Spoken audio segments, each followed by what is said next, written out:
Hola, muy buenos días a todos.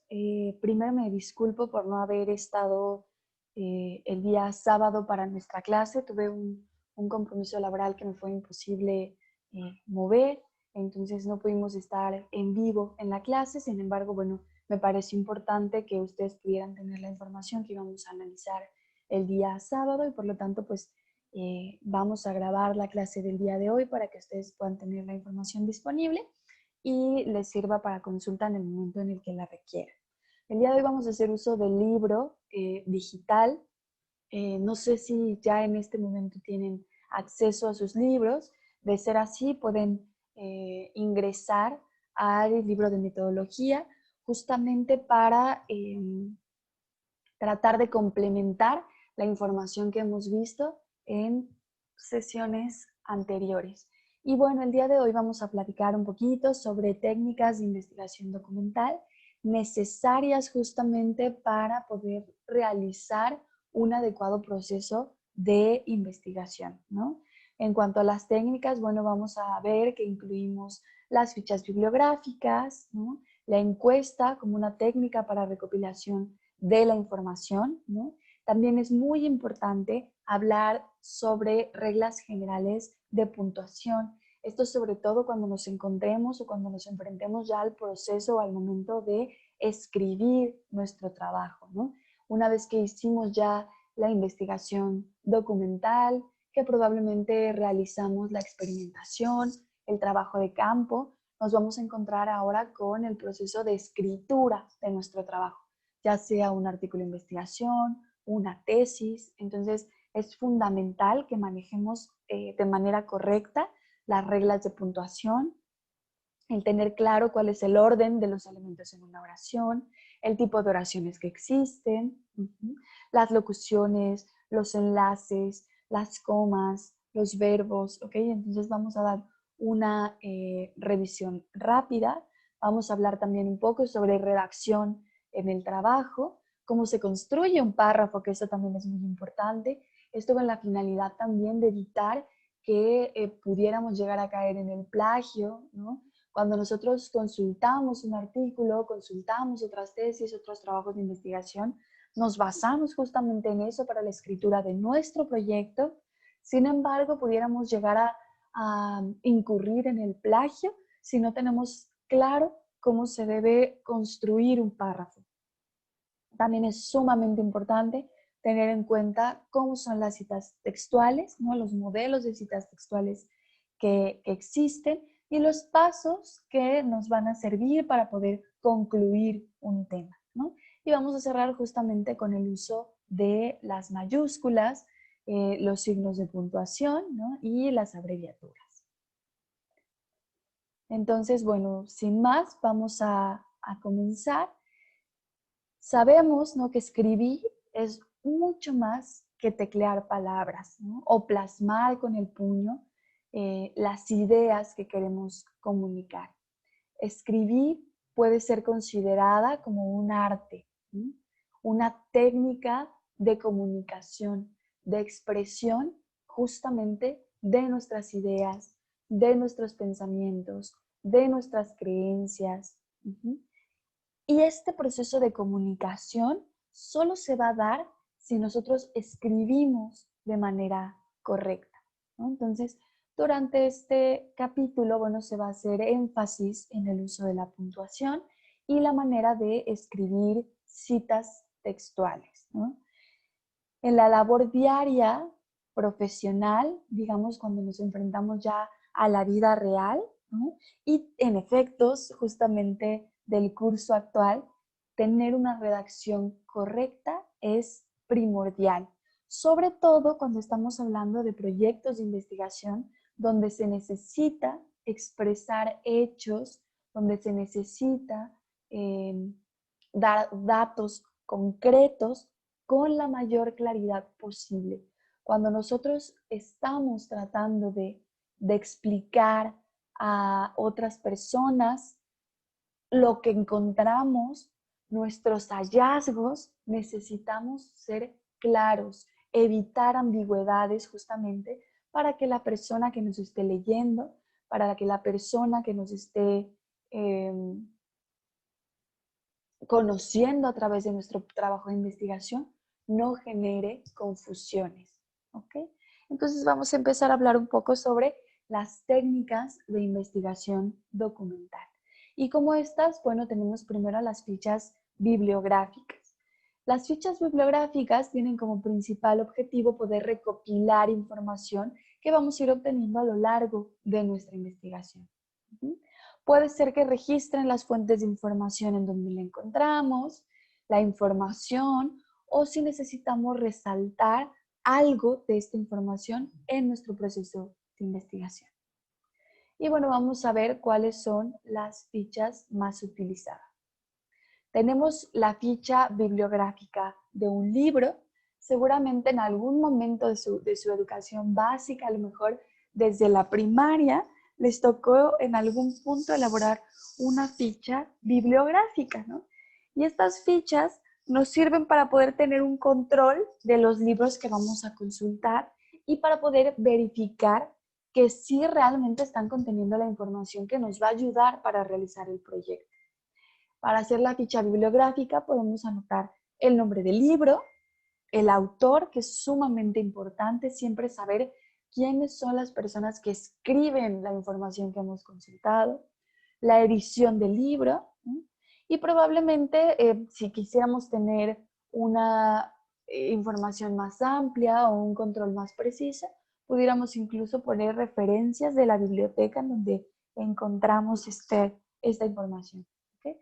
Esto, digamos, cuando estamos trabajando con libros físicos, pero también si tenemos libros digitales, si nuestra consulta es de forma digital, podemos igualmente elaborar una ficha bibliográfica, ¿no? Donde básicamente vamos a poner los datos del libro que consultamos y podemos incluir también información que pudiera ser relevante para nuestro proceso de investigación.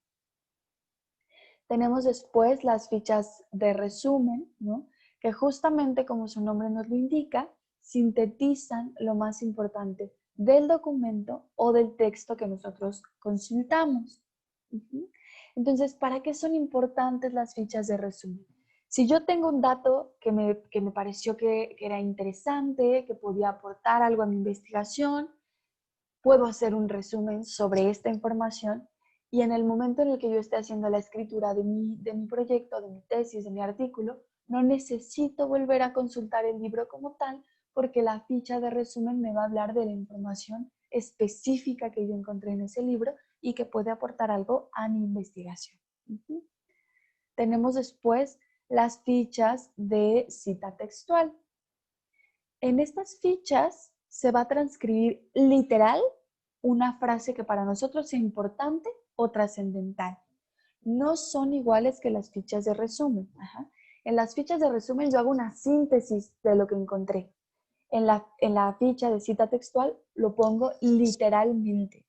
Es importante que distingamos y que sepamos cuál es una ficha de resumen y cuál es una cita textual.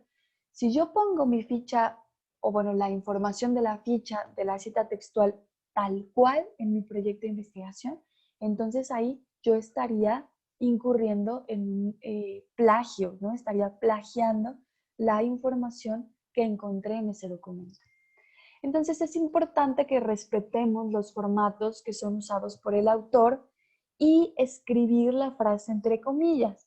Cuando nosotros escribimos la frase entre comillas, esto nos va a ayudar a identificar que se está tratando de una cita textual. Aquí debo escribir el autor, el lugar, el libro o la revista en donde consulté esta cita textual. Porque muchas veces, y bueno, recientemente, ¿no? Ya no se hace tanto una consulta de libros. Ahora recurrimos mucho más a las citas o a la consulta de artículos de investigación. Sobre todo esto con la finalidad de tener información reciente, ¿no? Muchas veces los libros, aunque tengan ediciones nuevas, no tienen información tan reciente. Aunque con esto no quiero decir que no podamos consultar libros, ¿no? Los libros siempre van a ser una buena fuente de información. Muy bien. Entonces, bueno, vamos a ver un diagrama que pues pretende que podamos comprender mejor la importancia que tiene la organización del material dentro de nuestro proceso de investigación. ¿Ok? Entonces, bueno, primero vamos a hacer un diagrama del material y vamos a preguntarnos, ¿es suficiente para lograr el objetivo del proyecto de investigación?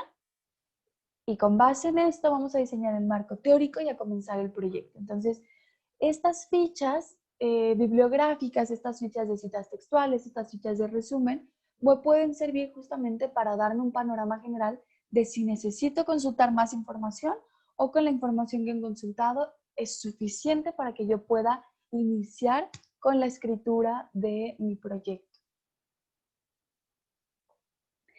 Tenemos entonces que de la organización correcta de nuestros materiales va a partir todo el enfoque que le vamos a dar a nuestro proyecto. En caso de que nosotros encontremos que estos materiales no son suficientes, ¿no? Entonces podemos hacer una nueva revisión de la literatura. Si yo de pronto organizo mis fichas y me doy cuenta de que no estoy obteniendo suficiente información, que me estoy quedando muy cortita con el tema, que no puedo obtener conclusiones con esta consulta que hice bibliográfica, pues puedo volver a realizar nuevamente una consulta hasta que yo me encuentre convencida de que la información será suficiente para realizar mi proyecto. La elaboración de fichas también se puede realizar de manera digital, ¿no? Es decir, que en nuestra computadora podemos ir archivando la información para poder tenerla toda sistematizada y tener acceso a ella en un momento oportuno, cuando vayamos necesitándola dentro de nuestro proceso de investigación. Y esto es importante porque anteriormente pues se utilizaban, de hecho existen en la papelería fichas, ¿no? Como tal, que son como rectángulos de cartón, ¿no? Que te venden justamente para realizar estas fichas bibliográficas. Hoy en día ya con el uso de las tecnologías hacemos cada vez menos uso de estos recursos, digamos en papel, porque ya podemos tener una sistematización y un orden dentro de nuestra computadora, ¿no? Entonces, hay a quien le funciona tener este orden digital o esta sistematización digital, y hay quienes son todavía como de la vieja escuela y necesitan escribirlo, tenerlo ahí a puño y letra, ¿no? Y eso les hace sentir pues mayor confianza. Muy bien. Entonces, hablemos un poco sobre técnicas que se utilizan para recopilar la información, ¿no? Y vamos a encontrar a la encuesta. La encuesta es una forma en la que podemos obtener información sobre una parte de la población que vamos a conocer como muestra. Si nosotros tenemos una población, un universo muy grande, ¿no? Nosotros tenemos que hacer un cálculo de la muestra con algunas fórmulas que existen justamente para hacer estos cálculos, que nos van a decir qué tamaño de muestra, es decir, qué cantidad de personas tengo yo que incluir en mi estudio de investigación para que esto sea significativo, y entonces podemos obtener información a través de las encuestas con esta muestra. Se puede hacer a través de preguntas abiertas o de cuestionarios. Este tipo de herramientas la vamos a utilizar cuando necesitamos medir variables en nuestro proyecto de investigación.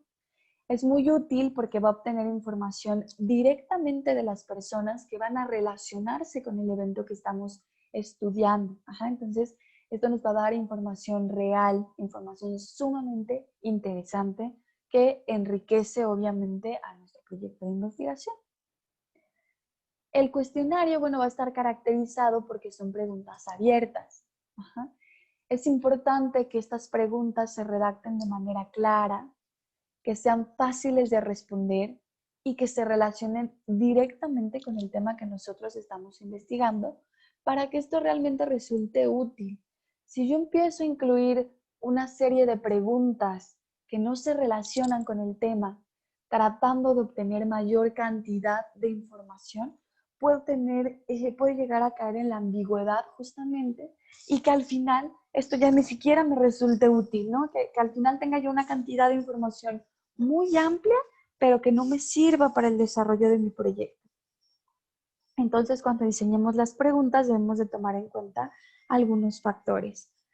Primero, bueno, que nuestras preguntas deben ser concretas, ¿no? Es mejor que tengamos pocas preguntas, que estas sean concretas, a que presentemos a nuestra muestra un cuestionario que sea largo, tedioso, que al final la gente termine cansada, que ya las respuestas sean, a lo mejor ya no van a ser respuestas reales, porque lo único que quiere la gente ya es terminar, ¿no?, de responder estos cuestionarios.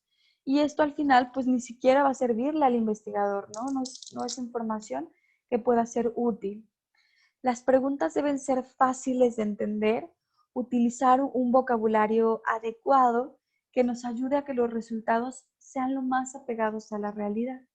Si yo utilizo un vocabulario muy elevado, si me vuelvo muy técnico, uso palabras que sean difíciles de comprender, cuando la gente esté plasmando sus respuestas, probablemente no entienda la pregunta y entonces la respuesta no sea real. Esto para el investigador resulta muy problemático porque los resultados que obtenga van a estar alejados de la realidad. Y también es importante, bueno, no redactar preguntas sugestivas, ¿no? Porque esto puede influir directamente en la respuesta que se va a obtener del entrevistado. Entonces, siempre debemos de tratar o de basarnos en que nuestra información sea real y que los datos que vamos a obtener sean reales, ¿no? Para poder, pues, tener un efecto positivo en la sociedad. Y también debemos elaborar nuestras preguntas de forma que sean fáciles de responder.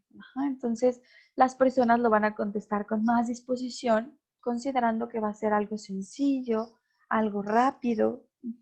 Si nosotros ponemos una encuesta o unas preguntas que son difíciles de entender, que son difíciles de responder, la gente termina aburriéndose, cansada, y les digo, ya lo único que quiere es responder lo que sea para terminar con ese proceso. Entonces eso puede resultar muy perjudicial para el investigador. Entonces, bueno, existen dos tipos de preguntas dependiendo del objetivo que queremos lograr. Las preguntas abiertas y las preguntas cerradas. Las abiertas son aquellas en las que el entrevistado, bueno, tiene libertad de contestar lo que quiera. No hay un patrón de respuesta. Aquí tenemos la ventaja de que la información es mucho más específica porque en estas preguntas abiertas el entrevistado puede explayarse, ¿no? Puede detallar situaciones que le consideren importantes. Pero también debemos saber que estas preguntas son más difíciles de poder clasificar una vez que queremos hacer el análisis de los resultados. Cuando tenemos encuestas con preguntas abiertas o cuestionarios más bien con preguntas abiertas, al momento del análisis de los datos se complica muchísimo porque nos vamos a encontrar diversidad de respuestas. Las preguntas cerradas, por otro lado, son preguntas que se conocen como de opción múltiple. En este tipo de cuestionarios va a haber ciertas posibilidades que el encuestado debe llenar, ¿no? Debe elegir una respuesta. Son más rápidas, son más fáciles de contestar, es mucho más rápido registrar los resultados que se obtienen con las preguntas cerradas, pero en este tipo de cuestionarios puede haber la limitante de que algunos factores no se estén tomando en cuenta, porque a lo mejor la persona que estoy entrevistando quería dar una respuesta diferente y no encontró opciones dentro de las que yo le presentaba. Y pues tiene que marcar alguna de las opciones, pero a lo mejor eso no era realmente lo que él quería decir o a lo que se refería. Entonces las preguntas abiertas pues nos dan como mayor apertura justamente. Entonces una solución para este último problema pudiera ser que añadamos la opción de otros. Entonces, si el entrevistado encuentra que la opción o las opciones que yo le estoy dando no responden realmente lo que él quisiera compartir, puede utilizar la opción de otros. E incluso pudiéramos dejar un espacio como una línea en donde ponga que es una respuesta diferente y que haga mención ahí a cuál es esa respuesta diferente. ¿Ok? Entonces nos presentan aquí algunos ejemplos de estos dos tipos de preguntas. En cuanto a las preguntas abiertas, podríamos encontrar: ¿cuál es su opinión acerca del sistema de gobierno actual en nuestro país? ¿No? Ahí la persona a la que estemos entrevistando tiene una opción muy amplia de respuestas, ¿no? Entonces ahí nos podría decir, bueno, mi opinión respecto al sistema actual de gobierno en nuestro país es positiva debido a que, ¿no? Y entonces ya ahí la persona podrá explayarse y darnos su opinión de manera más amplia, ¿no? Tenemos, por ejemplo, ¿qué medida implementaría para disminuir la violencia en la ciudad? Ahí también tenemos una opción muy grande de respuesta. ¿Cuántas veces por semana carga gasolina? Digo, ahí es una pregunta abierta y a lo mejor la respuesta pudiera ser muy concreta, ¿no? A lo mejor nos encontraremos con personas que nos digan, bueno, yo cargo gasolina una vez por semana o 2 veces por semana. O tal vez nos vamos a encontrar con una persona que nos diga no solamente cuántas veces carga gasolina, sino el motivo por el que lo hace esas veces a la semana, ¿no? Entonces, como vemos, estas preguntas abiertas nos dan opción de obtener mucha más información. ¿A qué hora prefiere hacer ejercicio y por qué? ¿No? Entonces, en este sentido, vamos a encontrar justamente las razones. Y en cuanto a las preguntas cerradas o de opción múltiple, encontraremos: señale qué fruta prefiere. Y en este sentido tenemos aquí opciones: manzana, pera, durazno. Si hay otra fruta, ¿no? A lo mejor el entrevistado no le gusta ninguna de estas frutas, ¿no? La manzana, la pera, el durazno, entonces tendrá opción de ponernos otra. Grado de estudios que cursó. Tenemos primaria, secundaria, preparatoria, carrera profesional.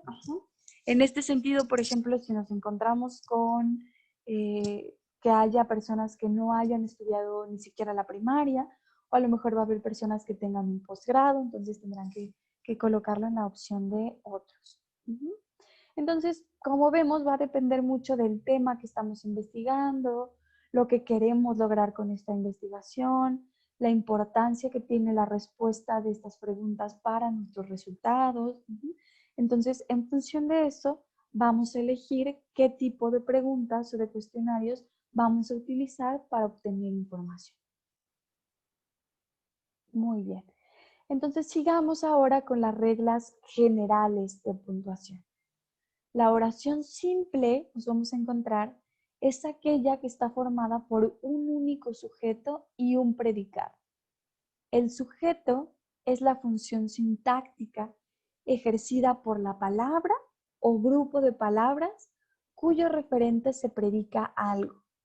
El predicado es la parte de la oración que va a predicar algo del sujeto. Y su núcleo generalmente es un verbo. Y este verbo va a concordar con el núcleo del sujeto. Por ejemplo, la promoción es extemporánea. En este caso, el sujeto es la promoción. El predicado es extemporánea, ¿no? ¿Qué es o qué pasa con el sujeto? El núcleo del sujeto sería promoción y el núcleo del predicado, sería es. Muy bien. Sujeto, predicado. Nos vamos a encontrar entonces con que la mayoría de las oraciones tienen estos dos componentes, ¿ok? Podemos tener otros ejemplos, otras opciones. Por ejemplo, si yo dijera, el perro ladra mucho por la noche. ¿Cuál sería mi sujeto? El perro. ¿Y qué sería el predicado? ¿Qué es lo que hace? Bueno, ladra mucho por la noche. En este caso, ladra sería el verbo. Mi abuela hace hot cakes de chocolate. ¿Quién es el sujeto? Mi abuela, ¿no? ¿Cuál es el predicado? Bueno, que hace hot cakes de chocolate. Voy al colegio todas las mañanas. Aquí el sujeto sería yo, porque soy yo quien estoy yendo al colegio. Y el predicado, pues voy al colegio, ¿no? Todas las mañanas. En este caso el verbo sería pues ir, ¿no? Es el verbo ir. Muy bien. Sigamos entonces con el orden de los elementos en una oración. Las oraciones van a estar formadas por elementos diversos que se relacionan entre sí.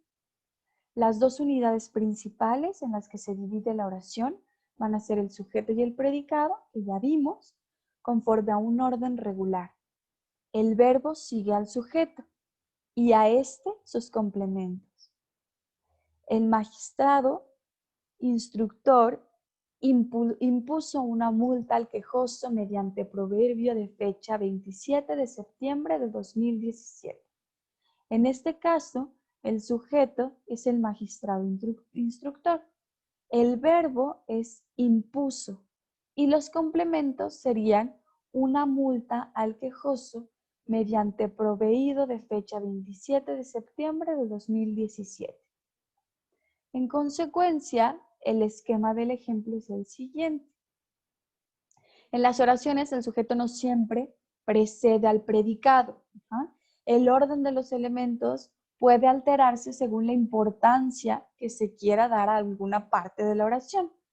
Por ejemplo, impuso el magistrado instructor una multa al quejoso mediante proveído de fecha 27 de septiembre de 2017. O puede ser, mediante proveído de fecha 27 de septiembre de 2017, el magistrado instructor impulsó una multa al quejoso. ¿Ok? Entonces podemos ir dándole orden diferente de acuerdo a la importancia que tengan estos elementos dentro de la oración. ¿Ok? Muy bien. Veremos entonces ahora los tipos de oraciones. Vamos a tener oraciones compuestas y oraciones disyuntivas.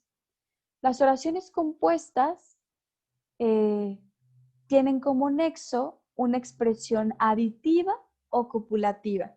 Se trata de oraciones simples que se van a unir con las conjunciones y, e, o, ni.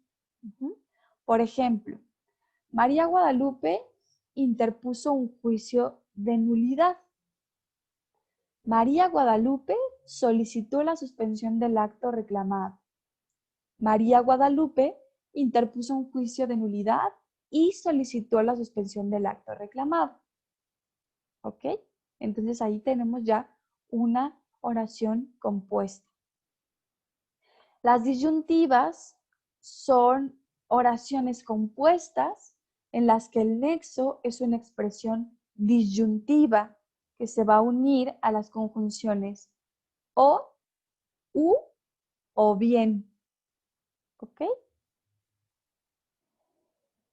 El término disyuntivo quiere decir que tiene la capacidad de ofrecer varias opciones. ¿Ok? Entonces aquí encontramos los ejemplos de las oraciones disyuntivas. Las causas de improcedencia están acreditadas. Debe estudiarse el fondo del asunto. Las causas de improcedencia están acreditadas o debe estudiarse el fondo del asunto. Y tenemos también, las causas de improcedencia están acreditadas o bien deben estudiarse el fondo del asunto. ¿Ok? Entonces aquí encontramos el o y el o bien como nexos para las oraciones disyuntivas. Y después nos encontramos con las oraciones distributivas. Estas oraciones van a tener varias suposiciones que recíprocamente se excluyen o se enumeran varias fases de un hecho y estas nos van a indicar una alternativa. Ejemplo, por una parte el recurso debió interponerse, por otra la demanda debió desecharse. ¿Ok? Entonces se excluyen o se enumeran, ¿no? Indican alguna alternativa. Y entonces aquí lo vemos cuando vemos el por otra parte, ¿no? O por otra. Muy bien. Después tenemos las oraciones adversativas. Cuando en la oración compuesta se van a contraponer una oración afirmativa y una negativa o de sentido inverso, La coordinación que resulta es adversativa.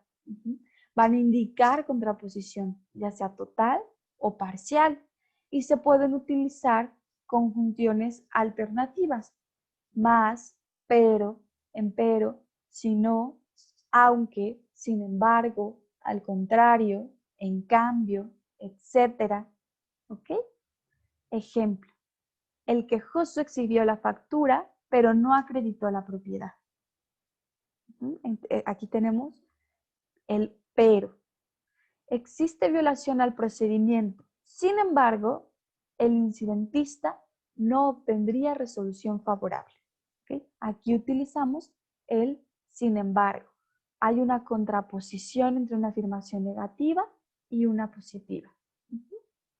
Muy bien.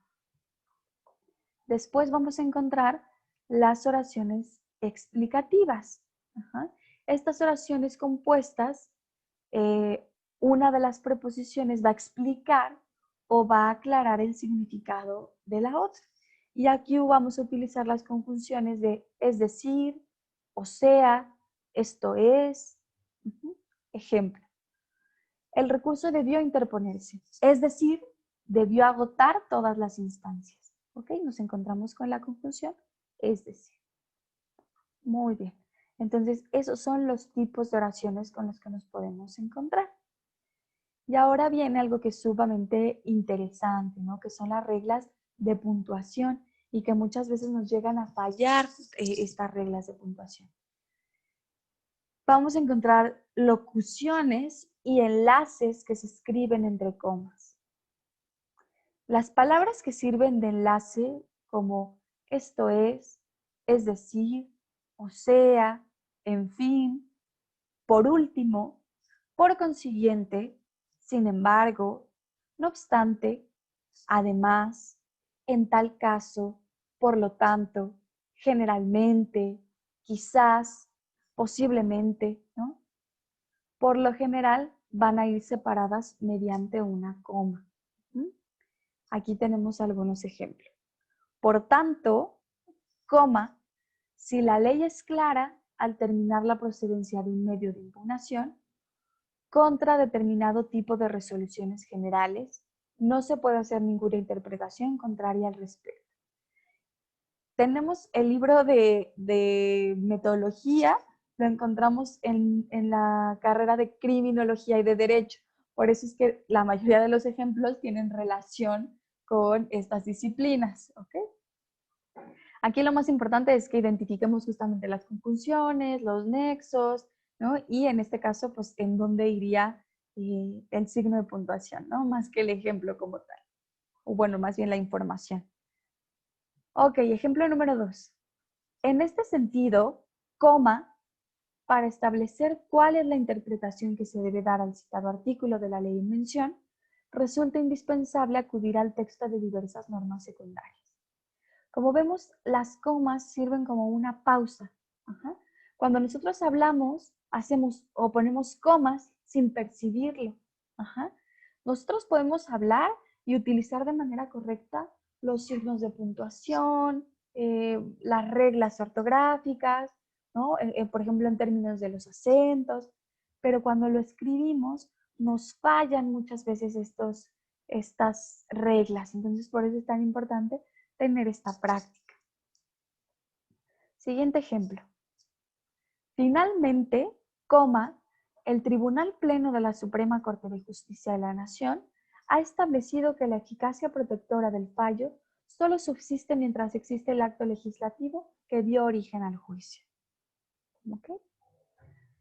Cuando estas oraciones van en medio de la oración, se escriben entre comas. ¿Okay? Ejemplo número 1. El actor estaba obligado a interponer el medio ordinario de defensa, coma. Esto es, coma, o sea, ya encontramos aquí el esto es porque está en medio, porque no está en inicio de la oración, lo vamos a poner entre dos comas. El recurso administrativo de inconformidad previsto en el artículo 55 de la ley en comento. Se actualiza una causal de improcedencia y, por tanto, los actores reclamados por el quejoso no son susceptibles de ser reclamados por la vía jurisdiccional. No vamos a ahondar en qué significa jurisdiccional porque les digo que estos ejemplos son de la carrera de criminología. Pero aquí es importante que veamos que el por tanto se encuentra entre dos comas.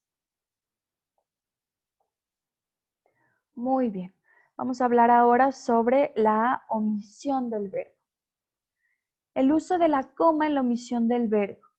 En algunos casos se omite un verbo porque ha sido anteriormente mencionado o porque se sobreentiende. Ajá. Y en este caso vamos a escribir una coma en su lugar. ¿Ok? Por ejemplo, en los autos del juicio citado al rubro, obran los recibos exhibidos por el demandado. En él toca de segunda instancia las pruebas supervivientes y en el secreto del juzgado el título funditorio de la acción. La coma sustituye al medio obrar. ¿Ok? El Tribunal Federal de Justicia de Justicia Administrativa sostuvo que el acto impugnado fue dictado por una autoridad para efectos del juicio de nulidad, coma. Y el segundo tribunal colegiado del 25º circuito, que se trata de un acto derivado de una simple relación de coordinación entre el órgano administrativo y el quejoso. Aquí la coma sustituye al verbo sostener. ¿Ok? Entonces, si ya estamos hablando antes de que sostuvo, no tenemos que volver a mencionar el verbo, podemos utilizar una coma porque se da por entendido que seguimos hablando sobre el mismo verbo. Incisos que interrumpen una oración. Existen casos en los que se va a requerir intercalar dentro de una oración una explicación, una aclaración, un dato o un comentario. Estos elementos se llaman incisos. Y esto es para dar a conocer al lector que esté ante la presencia de un inciso. Se suelen cerrar entre comas, rayas o paréntesis. Ajá. Y de esta forma podemos saber lo que está entre comas, rayas o paréntesis. Nos indica que es una información adicional, ajá, o que es una información que nos va a ayudar a comprender de mejor manera nuestro texto. Sin embargo, esta información que viene entre paréntesis, entre comas, entre líneas, no es imprescindible. Ajá, entonces, si no tenemos esta información, igualmente vamos a tener sentido en nuestra oración.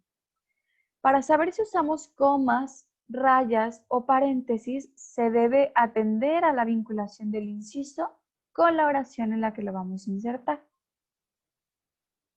Es decir, si el inciso está estrechamente vinculado con la oración, vamos a usar comas. Los incisos entre rayas van a suponer un aislamiento mayor con respecto al resto del texto. Vamos a ver algunos ejemplos. Todas las multas se catalogan dentro de los cobros fiscales, en razón de que se sigue el procedimiento administrativo de ejecución, antes llamado económico coactivo, para hacerlas efectivas. Si yo no menciono esta información que está entre líneas, quedaría así. Todas las multas se catalogan dentro de los cobros fiscales en razón de que se sigue el procedimiento administrativo de ejecución para hacerlas efectivas. Es decir, se sigue comprendiendo la información, sin embargo, es importante, que sepamos que antes este procedimiento se llamaba económico coactivo, ¿no? Como para dar mayor información, pero no interfiere en la comprensión de mi texto. Otro ejemplo. La satisfacción de los anteriores requisitos obliga al juez de distrito a conceder la medida cautelar antes mencionada. Sin embargo, si los actos reclamados se relacionan con el cobro de impuestos, entre paréntesis, incluso cuando en ocasiones se trata de contribuciones, que como en este caso el legislador no le dio tal denominación, pero sí tiene esa naturaleza, el juez puede discrecionalmente conceder o negar la mediación de suspensiones. Entonces, aquí el paréntesis está haciendo como una aclaración o se está ampliando la información. Sin embargo, les repito, Si yo no leo la información que viene entre paréntesis, sigo comprendiendo mi texto. La raya es usada entre casos para introducir una nueva aclaración o incisos en un texto ya encerrado entre paréntesis. ¿Ok? Si desea más información sobre este tema, la bibliografía existe incluso en español, es bastante extensa, ¿no? Entonces estoy haciendo todavía una aclaración mayor a información que ya incluía yo entre paréntesis. El paréntesis también lo vamos a usar para intercalar algún dato o alguna precisión en un inciso que esté escrito entre rayas. Por ejemplo, Venezuela, primer lugar de tierra firme avistado por Colón en su tercer viaje a América. Y aquí es importante que yo haga una aclaración o que haga como mayor énfasis en que esto ocurrió en 1498, entonces utilizó los paréntesis en una información que ya venía entre líneas. Entonces, esto, como les digo, el uso de estas reglas de puntuación lo vamos a ir desarrollando conforme tengamos más práctica a nivel de la escritura. Pero sí es importante que conozcamos estas reglas porque las podemos utilizar en nuestra manera de hablar, ¿no? Cuando leemos también utilizamos los signos de puntuación o las reglas de escritura. Pero si somos nosotros quienes vamos a escribir los textos, es muy importante que lo hagamos de manera correcta. ¿Ok? Empecemos entonces a hablar sobre la redacción de nuestro trabajo. Redactar es en sí una actividad complicada, ¿no? Realmente el proceso de escritura, les podría yo decir, que dentro del proceso de investigación es de lo más complicado. Una buena redacción del trabajo que se está presentando logra reflejar el objetivo de nuestro proyecto, ya que a través de esta es cuando se va a poder ver el fruto de tantos meses de trabajo. Entonces, la Real Academia Española va a definir a la palabra redactar como redactar, compilar, poner en orden, poner por escrito algo sucedido, acordado o pensado con anterioridad, que es justamente lo que hacemos en el proceso de investigación. Pensamos un suceso, experimentamos, trabajamos y después es necesario poner en orden toda esa información y hacerlo de manera escrita.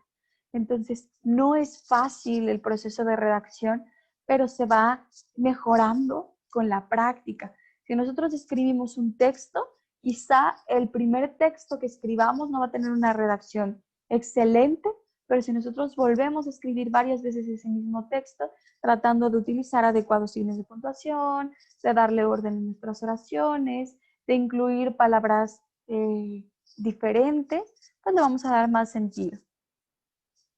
Tomando el concepto de la palabra redactar, nos damos cuenta de que se trata de poner en orden algo que pensamos con anterioridad. El momento de la redacción de nuestro proyecto será el momento en el cual toda la investigación que hicimos ya con anterioridad plasme y pueda transmitir a las otras personas el conocimiento que nosotros obtuvimos. Entonces, por eso es tan importante que hagamos una adecuada redacción. Ya hicimos el proceso de búsqueda de información, ya experimentamos, ya salimos a campo, ya analizamos los datos estadísticos. Ahora hay que plasmar de manera adecuada esto que obtuvimos.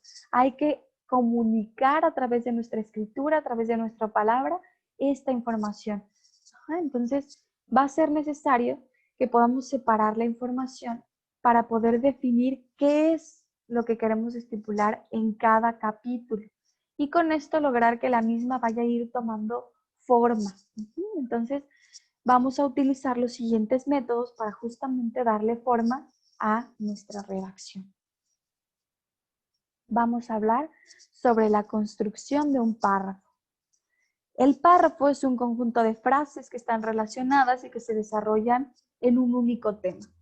Es una unidad intermedia que va a ser superior a la oración e inferior al apartado, al texto.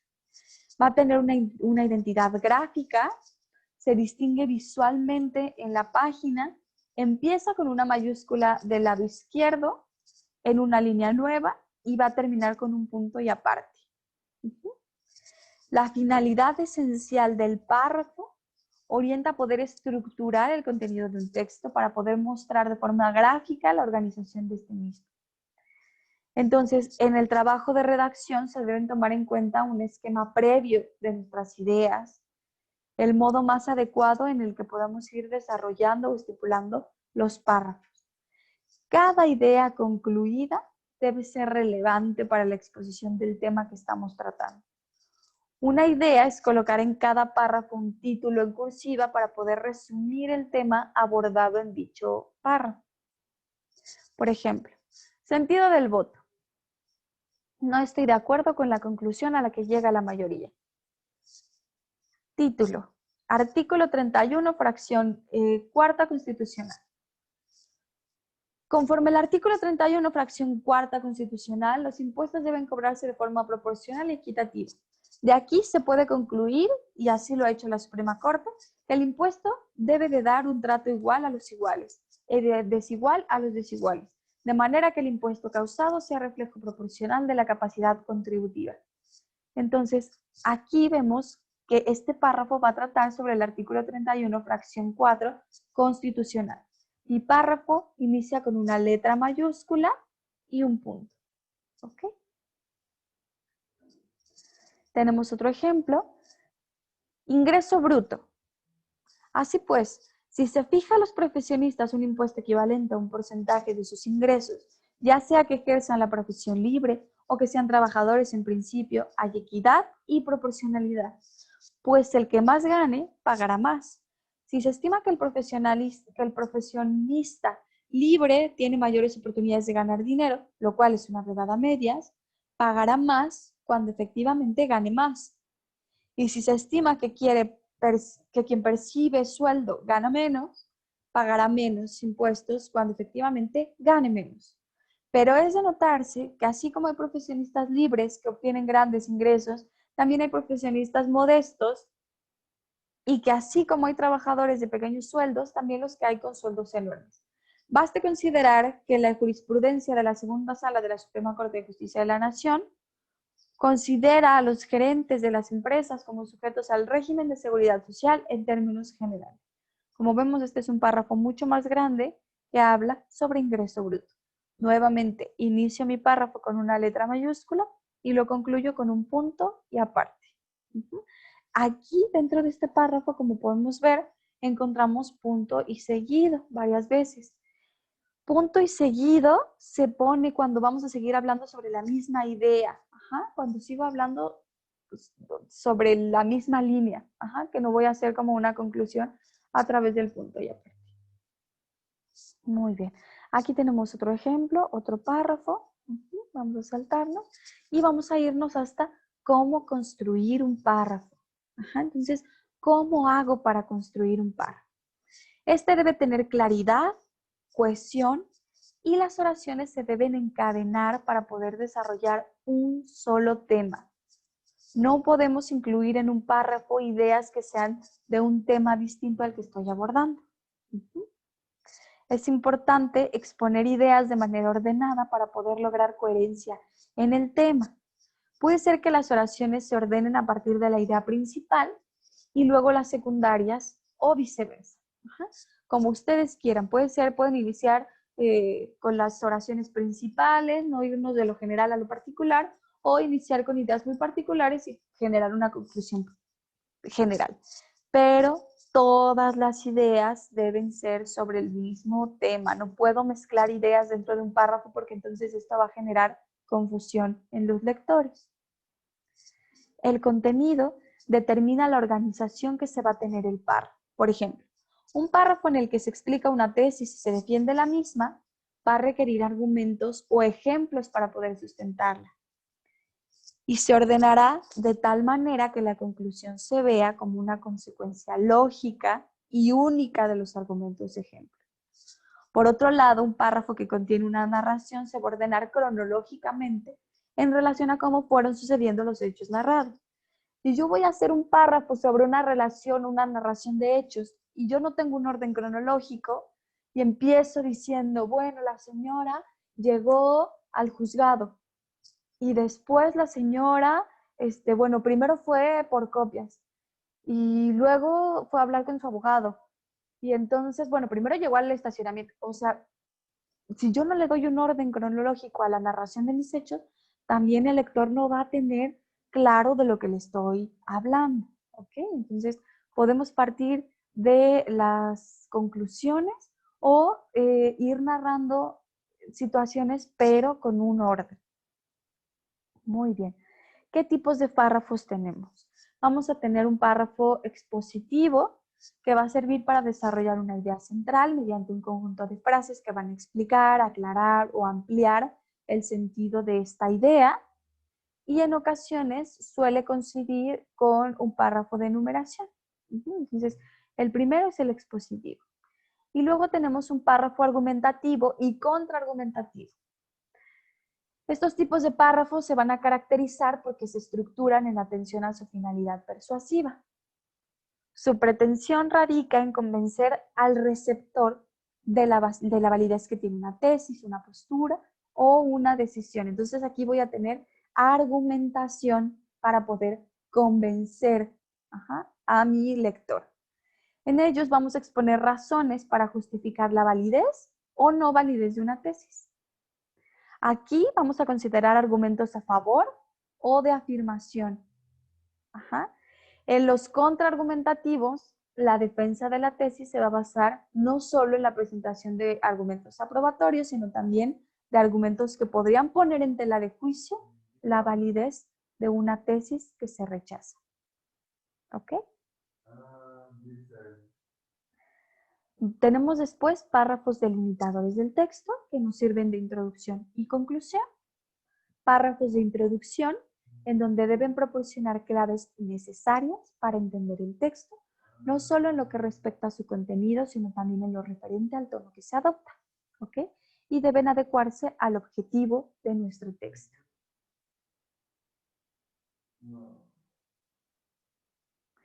Tenemos después los párrafos de conclusión.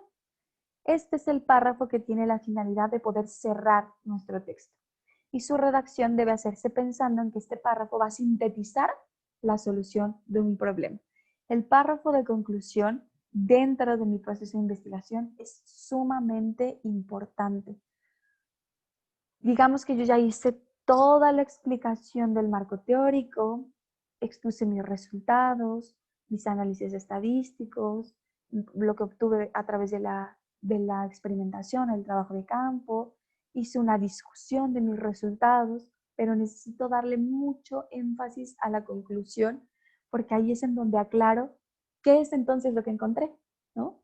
¿Qué significan todos esos datos? ¿Qué significan esas tablas, esas gráficas? ¿Ok? Entonces la conclusión es sumamente importante. Muy bien. Llegamos entonces a la parte de las citas textuales. Una cita textual es un párrafo o una frase que el investigador transcribe tal cual y aparece en la obra en la que se consultó. Existen diferentes reglas para el uso de las citas textuales. Primero, dentro de un párrafo que se está redactando, si la cita es menor a 5 renglones, únicamente se pone entre comillas. Si la cita es más de 5 renglones, se escribe en renglón aparte, con sangría de ambos lados y, lo más importante, sin comillas. Entonces van a existir distintos estilos para poder citar las principales, o bueno, para poder citar. Los principales son cita menor de 5 renglones, cita de 5 renglones o más, cita con letra cursiva y cita con letra de menor tamaño. Entonces, este tipo de reglas nos van a ayudar a redactar de manera correcta. Entonces, no se trata solo de poner la frase con letra cursiva o entre comillas. El uso de las citas no es una cuestión de estilo. Van a existir reglas claras y muy establecidas que se deben seguir, y por eso es muy necesario que las conozcamos. Es bien importante que trabajemos de manera adecuada con el uso de las citas textuales. Vuelvo a repetirles, el plagio es sumamente delicado. Es muy grave el tema de plagiar. Y cuando yo no uso mis citas de manera correcta, puedo incurrir en esta cuestión del plagio. Entonces tenemos la cita menor a 5 renglones. ¿Ok? La justicia a través de la ley es un elemento de equilibrio para controlar las pasiones y apetitos, ya que la falta de control de la conducta y permitir la injusticia crea resentimientos en la comunidad que necesariamente generan violencia. En nuestros días, la justicia es una aspiración y una necesidad de quienes requieren respeto para los bienes jurídicos que le permitan una vida digna. Sobre este tópico, Aristóteles decía, y esta es la cita textual, literalmente lo que Aristóteles decía: la justicia parece ser una especie de desigualdad y la amistad encierra también igualdad, a no ser que el proverbio que dice amistad es igualdad fuera falso. Aquí lo vamos a tener entre comillas porque son menos de 5 renglones, ¿ok? Entonces únicamente ponemos nuestra cita entre comillas. Cuando tenemos una cita de 5 renglones o más, la división de poder, vamos a tener otro ejemplo. La división de poderes mayormente aceptada en la actualidad es la que aporta el valor de Montesquieu, quien dentro de su obra El espíritu de las leyes afirmaba que en cada estado hay 3 clases de poderes: la potestad legislativa, la potestad ejecutiva y la potestad de las cosas que dependen del derecho civil. En virtud de la primera, el príncipe o jefe de Estado hace leyes transitorias o definitivas y corrige o derroga la existente. Por la segunda, hace la paz o la guerra, envía o recibe embajadas, establece la seguridad pública y previene los invasores. Por la tercera, castiga los delitos o juzga las diferencias entre particulares. Como vemos, esta es una cita. Está en un paréntesis diferente, digo, en un párrafo diferente, perdón, ¿no? Vimos punto y aparte y los separamos del resto de la información porque son más de 5 renglones. Entonces, todo este párrafo es una cita textual. Y tenemos después la cita con letra cursiva. La división de poderes mayormente aceptada en la actualidad es la que aporta el barón de Montesquieu, quien dentro de su obra El espíritu de las leyes afirmaba que en cada estado hay 3 clases de poderes: la potestad legislativa, la potestad ejecutiva y la potestad de las cosas que dependen del ejercicio civil. En virtud de las primeras, el príncipe jefe de Estado hace leyes transitorias y definitivas y corrige o derroga las existentes. Por la segunda, hace la paz o la guerra, envía o recibe embajadas, establece la seguridad pública y previene a los invasores. Entonces aquí lo que hacemos es justamente poner con letra cursiva lo que se refiere a la cita textual. Y podemos también incluir una cita en donde haya el tamaño más, o sea, que utilicemos un tamaño de letra menor para poder identificar perfectamente cuál es la cita textual. ¿Ok? Entonces, recuérdenlo. Si es de más de 5 renglones, vamos a utilizar tamaño de letra diferente, un párrafo diferente, o vamos a utilizar letra cursiva. Perfecto.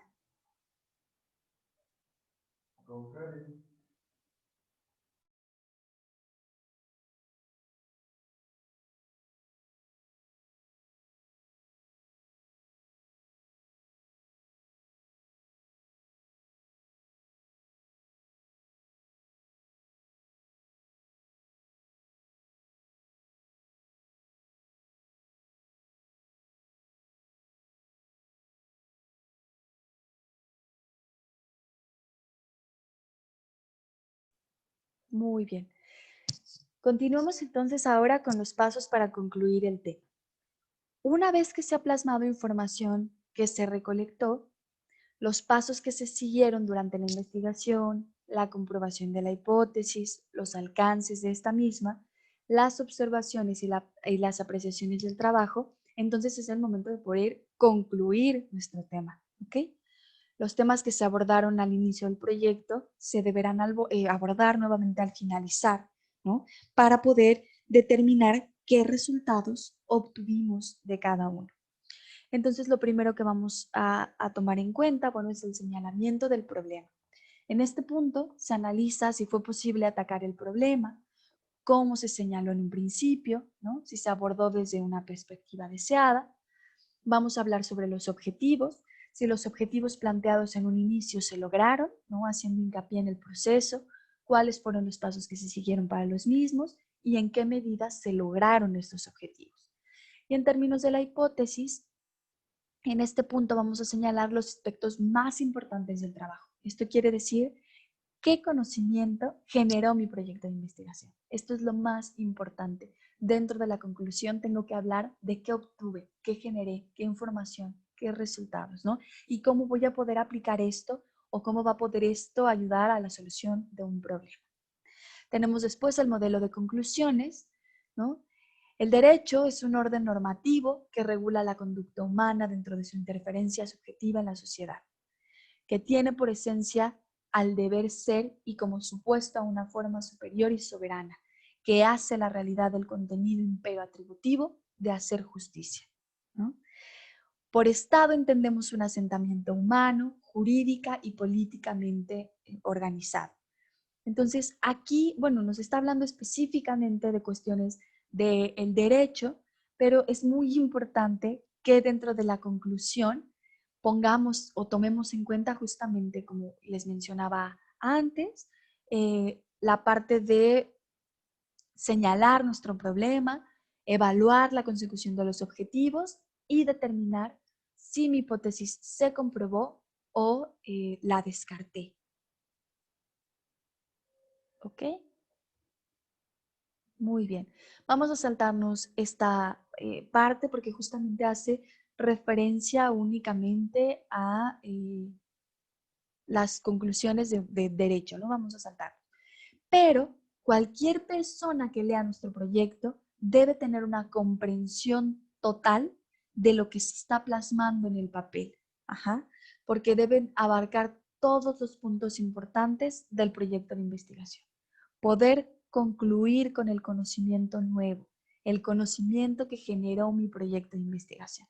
Ya sea que yo haya reafirmado y haya dicho, sí, mi hipótesis, lo que yo me planteé al inicio, lo comprobé, es real, hay una relación entre estas dos variables, tiene un efecto esta variable sobre la otra, se correlacionan, o que yo diga como conclusión, no, lo que yo les había dicho de inicio, la relación que habíamos planteado en la hipótesis, perdón, no es así, no es correcta. Es muy importante que en la conclusión hagamos énfasis en estas cuestiones. Muy bien, ya casi para concluir, vamos a hablar un poquito sobre el uso de las letras mayúsculas. Son pocas las normas que existen alrededor del empleo de las mayúsculas, pero es importante que las tomemos en cuenta, ¿no? Las mayúsculas se van a utilizar en nombres propios, al iniciar un párrafo y después de un punto. Necesitamos destacar que debemos tener cuidado en el empleo de las mayúsculas y no abusar de su uso, ¿no? Emplearlas únicamente cuando sea necesario. ¿Ok?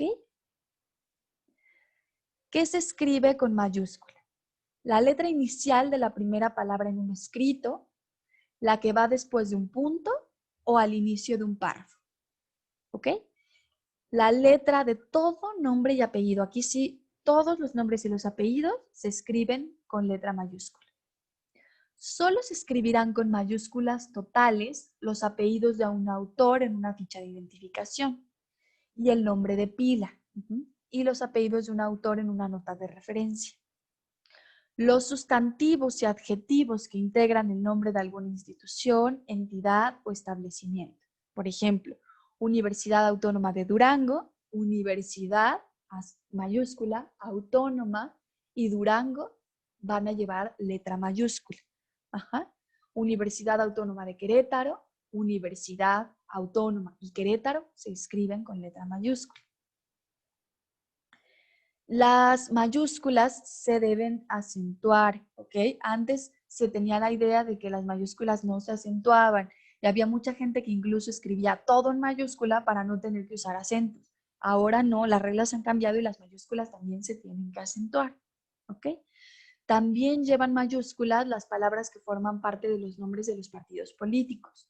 Partido Revolucionario Institucional, Partido del Trabajo, ¿ok? Entonces también le vamos a poner mayúsculas. La totalidad de las letras que forman parte de las siglas también deben ir en mayúscula. ONU, UNICEF, OMS, ¿ok? Todas en mayúsculas.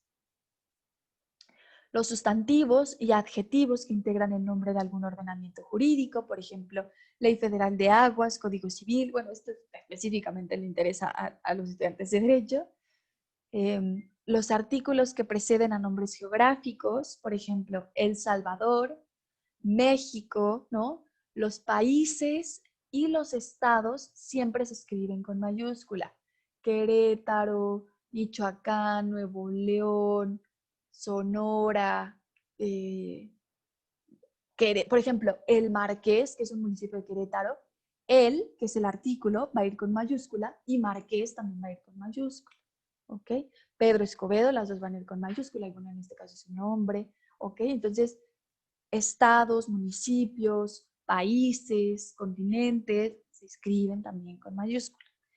Periodos de acontecimientos históricos, por ejemplo, Edad Media, Revolución Mexicana, Guerra Civil Española, esto también lo vamos a escribir con mayúscula. El título de una obra, ¿no? También, por ejemplo, Diccionario de la Real Academia de la Lengua Española, vamos a utilizar mayúsculas. Y los títulos de capítulos y temas que tengan mayúsculas totales. ¿Cuándo no utilizo mayúsculas? Mayúsculas se utilizan solamente cuando estamos hablando de días que tienen una relevancia para todo el mundo. Ajá. Por ejemplo, la Semana Santa, aun cuando no tengamos, digamos, elección o predilección por cierta religión, es un acontecimiento que se va a escribir con mayúscula. Pero el día de mi cumpleaños es algo que a lo mejor solo me interesa a mí. Entonces, por ejemplo, 9 de septiembre, yo no voy a escribir septiembre con mayúscula porque es mi cumpleaños, no es una fecha histórica, ¿ok? Entonces los meses no se escriben con mayúscula y tampoco los días de la semana se van a escribir con mayúscula, ¿ok? Esto es importante. Muy bien. Notas y citas del empleo de las citas indirectas. Las siguientes palabras: Constitución, cuando se refiere a la Carta Magna o ley fundamental. Ejemplo, Constitución de los Estados Unidos Mexicanos. Corona, si se trata de la monarquía de un reino, ¿ok? Por ejemplo, la corona danesa, corona sí va a llevar porque estamos hablando de una monarquía. Estado, si se refiere a un país, ¿no? Por ejemplo, el Estado español, el Estado mexicano. Iglesia va a llevar mayúscula cuando se trata de una congregación, la Iglesia Ortodoxa, ¿ok? Y los acrónimos, que son palabras que se forman con una o varias sílabas, por ejemplo, Semarnat, INBA, que es el Instituto Nacional de Bellas Artes, INEGI, Instituto Nacional de la Estadística y Geografía, ahí sí lo voy a poner, ¿ok? Con mayúscula. Muy bien. Signos de puntuación. También es sumamente importante hacer un adecuado uso de las comas, de los puntos, ¿ok? La coma significa una pausa breve y se utiliza para separar dos o más palabras análogas que estén numerando en una misma oración.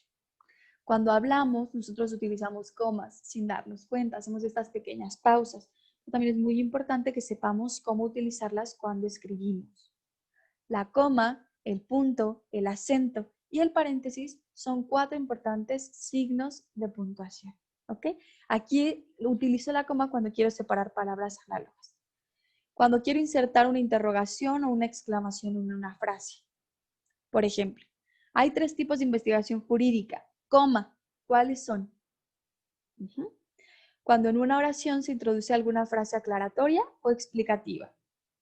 Por ejemplo, el artículo que podría aparecer para más comprometedor, el 605, coma, no aplica a México, coma, así como tampoco el 607 confiere derechos y obligaciones a nuestro país. ¿Ok? Entonces, cuando quiero introducir una frase aclaratoria.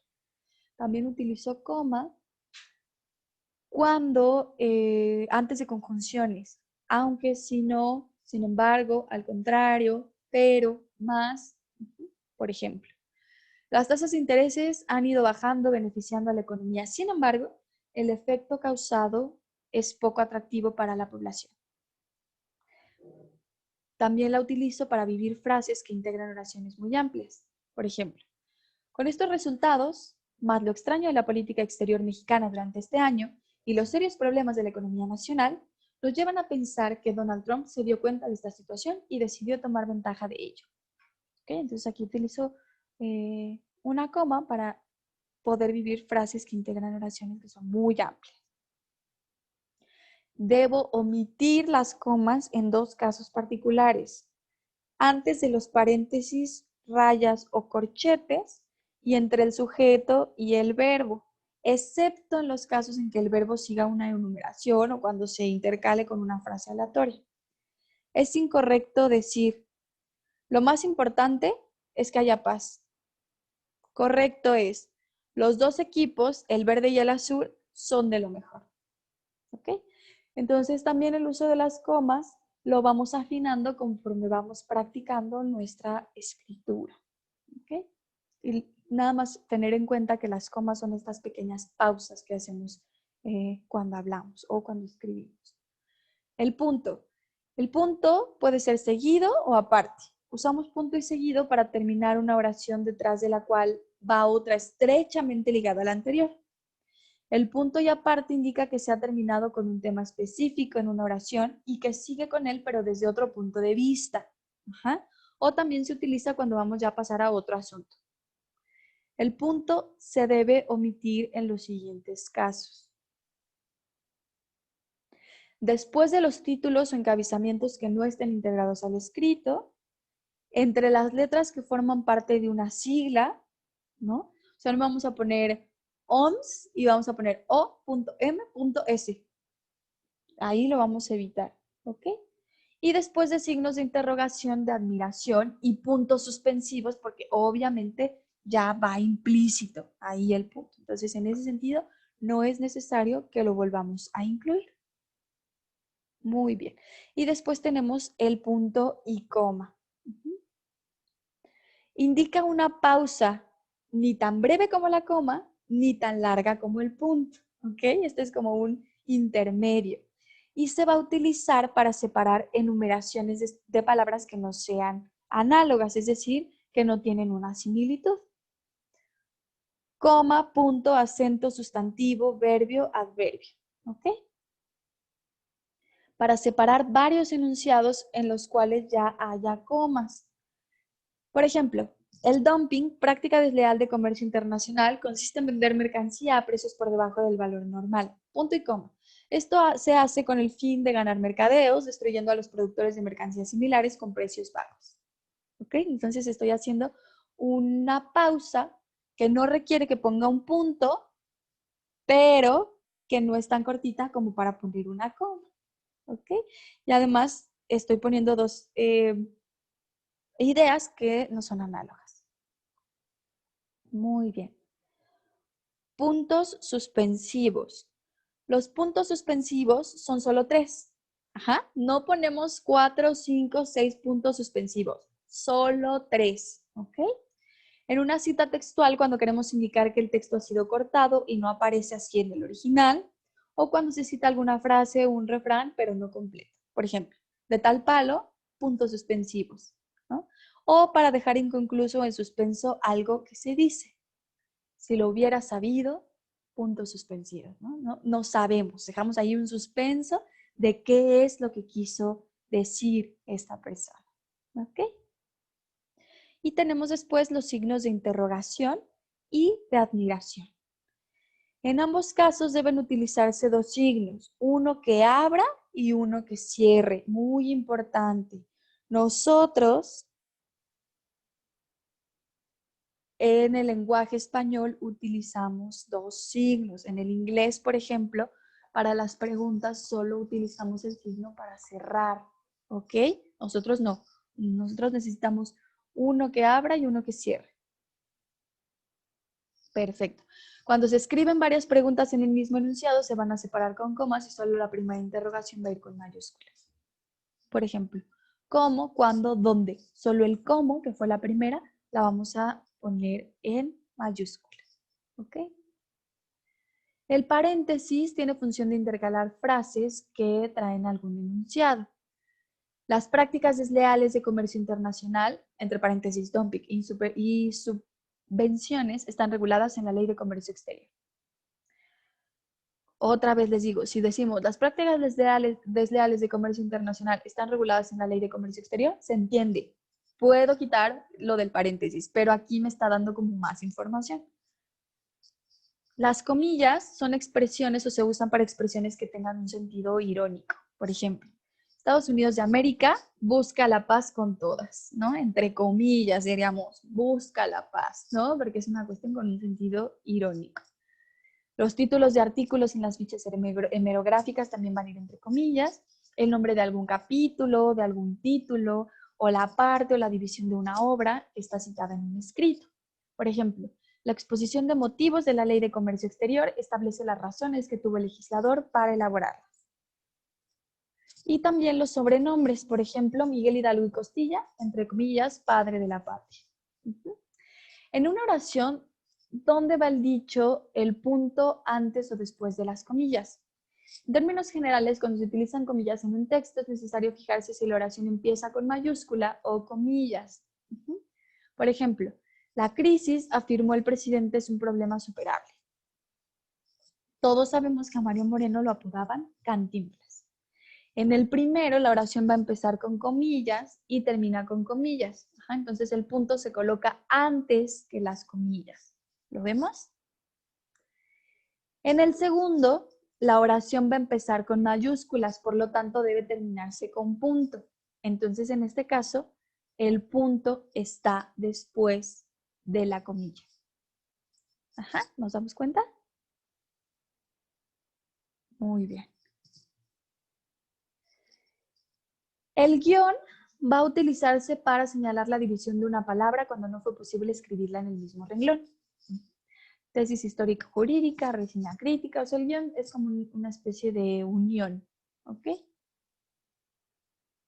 Los dos puntos se utilizan después de palabras ejemplos o entre una frase en la que se enumeran.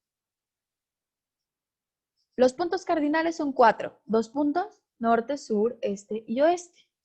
Y también lo podemos utilizar antes de una cita textual. El profesor nos pidió 2 trabajos de investigación, una reseña y 5 fichas de comentarios. Muy bien. El acento. ¿Cuáles son las reglas de acentuación? Las palabras agudas van a llevar el acento ortográfico en la última sílaba, cuando terminan en N, S o vocal. Por ejemplo, discusión, andarás, iré. Estos son ejemplos de palabras agudas. Las palabras graves llevan el acento ortográfico en la penúltima sílaba, cuando no terminan en N, S o vocal. Por ejemplo, fácil, cónsul, bíceps. ¿Ok? Las palabras esdrújulas llevan acento en la antepenúltima sílaba, sin importar cuál es su terminación. Periódico, míralo, rápido. Las monosílabas, da, de, dio, fue, fui, va, ve, vio, no se acentúan. Y cuando las vocales aparezcan por sí solas, no deben acentuarse. Por ejemplo, 6 o 7, 6 o 7. Se utiliza el acento diacrítico para diferenciar distintos significados en una misma palabra. Por ejemplo, ¿a dónde? Cuando significa a qué parte. ¿A dónde vas? Cuando significa a la parte que. Aquel, aquella, cuando son pronombres demostrativos. Prefiero sentarme en esta mesa que en aquella. Aquel, aquella, sin acento, cuando son adjetivos demostrativos. Aquel individuo me lo dio. ¿Ok? Aún con acento, cuando significa todavía. Todos podemos tener aún más y más. Y aún sin acento, cuando estamos hablando de inclusive. Aún así no iré. ¿Ok? ¿Cómo? Cuando significa de qué modo, por qué motivo, ¿no? Cuando tiene un sentido interrogativo o de admiración. ¿Cómo lo lograste? El cómo sin acento lo utilizamos cuando significa igual que, lo mismo que, todos deseamos la salud, así como la paz. Este lugar es como un centro de diversión, ¿ok? No estamos dándole un sentido interrogativo. El uso de los acentos también es una cuestión de práctica. Les digo, cuando nosotros hablamos, hacemos estas pausas y hacemos estos énfasis, ¿no? En las palabras. El énfasis, ¿no? Es donde va el acento. Si yo pronuncio, por ejemplo, árbol, árbol, ¿no? En estas sílabas donde hay más énfasis, entonces ahí es donde voy a poner el acento. Alegría, en alegría, hago más énfasis, ahí es donde voy a poner el acento. Entonces, utilicemos este sonido de las palabras para saber en dónde llevan su acento. En cuanto al uso de las abreviaturas, bueno, las abreviaturas son una expresión, una representación reducida de las palabras con una o varias letras. La necesidad de escribir más rápido, de concentrar el menor espacio en la información, son razones por las que se han llevado a utilizar estas abreviaturas. ¿Ok? Hay que tener mucho cuidado con el uso incorrecto de las abreviaturas. Muy bien, ya estamos por terminar. Vamos ahora a hablar sobre revisión final del proyecto. Para concluir con nuestro proyecto de investigación, será necesario, antes de la impresión o envío del mismo, hacer una revisión total. Esto significa que no solo los temas que se hayan desarrollado de la manera que lo habíamos planeado desde un principio, sino también todos los detalles de presentación que sigan las reglas básicas. Deben utilizarse por blanco. Vamos a siempre a presentar nuestros proyectos en papel blanco, sin adornos, sin márgenes, hacerlo de la manera más simple posible. El texto se debe escribir a un espacio medio, excepto en los siguientes casos, que se van a escribir a regla seguir. Citas textuales, notas de referencia bibliográfica, títulos. Si el trabajo se hace en computadora, se recomienda el tipo, la letra Arial 12 o Times New Roman tamaño 13 o Tahoma tamaño 12, que son las fuentes más utilizadas. Se escribe con letras, los números del 0 al 9, excepto series, fechas, números de páginas, horas, porcentajes, edad o número de domicilio. Los números del 10 en adelante se escriben con cifras. Por ejemplo, tenemos una existencia única de 6 libros. El autor tenía 6 años cuando emigró a México. ¿Ok? Como es una edad, podemos ponerle números. Tenemos existencia de 350 libros. No necesitamos ponerlo con letra. Se empleará letra cursiva en los siguientes casos. Para escribir títulos y subtítulos de las obras que se citen en el trabajo, en las fichas bibliográficas, para escribir nombres de publicaciones teóricas en las fichas hemerográficas y para escribir palabras de otros idiomas que ocasionalmente se intercalan en el texto. Deben escribirse con mayúsculas iniciales y minúsculas, no con mayúsculas totales, excepto las siglas, los títulos de capítulos, apellidos de autores en la bibliografía, nombre y apellidos de autores a las notas del pie de página. ¿Ok? Deben utilizarse una sangría de 3 o 4 espacios al inicio de cada párrafo, excepto el primer renglón de cada capítulo que irá al margen. Los títulos se deben centrar, organizar en forma de pirámide invertida, en 2 o 3 renglones, si el título midiera más de 12.5 centímetros en un solo renglón. Muy bien. Y aquí tenemos algunos ejemplos de estos formatos.